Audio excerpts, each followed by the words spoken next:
জীবনের কঠিন সময় হাত ছেড়ে পালিয়েছিল প্রেমিকা। সেই স্মৃতি হাতড়ে মিঠুন বললেন, তাতে আখেরে আমার। বলিউড তথা টলিউড বলা ভালো, ভারতের বিনোদন জগতের অন্যতম উজ্জ্বল নক্ষত্র হলেন মিঠুন চক্রবর্তী।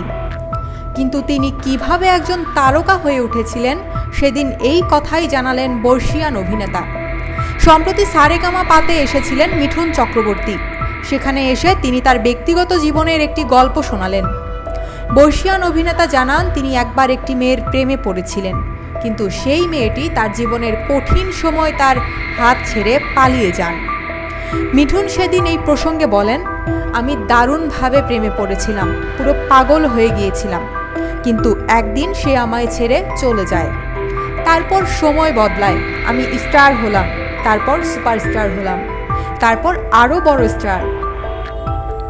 এরপর মিঠুন জানান, একবার বিমানে সফর করার সময় সেই মেয়েটির মুখোমুখি হয়েছিলেন তিনি, কিন্তু সেই মেয়েটি লজ্জায় আর তার দিকে তাকাতে পারেননি।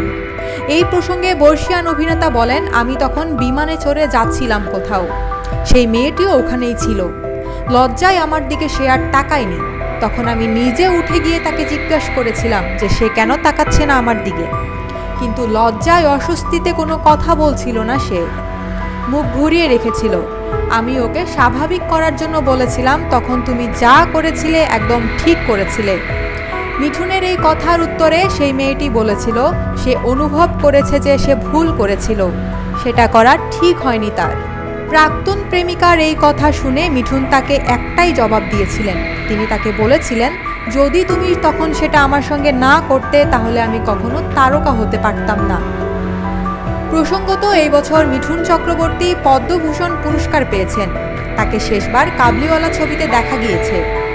আগামীতে শাস্ত্রী এবং রাজ চক্রবর্তীর নতুন একটি ছবিতে তাকে দেখা যাবে।